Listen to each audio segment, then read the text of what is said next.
കണ്ണൻ മുതലാളിയും ദാസപ്പൻ മുതലാളിയും ആദ്യമായി നടത്തുന്ന ഉത്സവം അതിഗംഭീര വിജയമാക്കുവാൻ ഓരോ തെൻകാശിക്കാരോടും ഞങ്ങൾ അഭ്യർത്ഥിക്കുകയാണ്, അപേക്ഷിക്കുകയാണ്.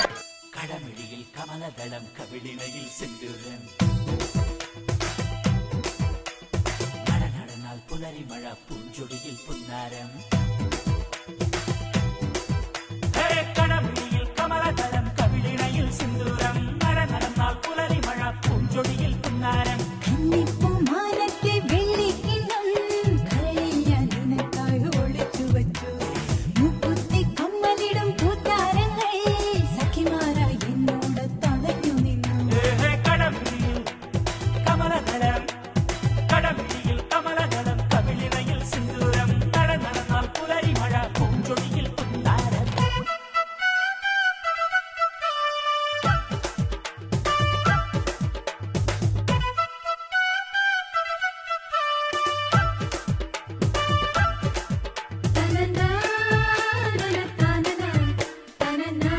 എന്താടാ ദേവുട്ടി? എവിടാപ്പാ? ഇവിടാപ്പാ. നീയാണ് ഇതിനൊക്കെ ഉത്തരവാദി. ഞാൻ അപ്പഴേ പറഞ്ഞാലേ ഒന്നും വേണ്ടെന്ന്. നീ പോടാ പട്ടി, നീ പറഞ്ഞി.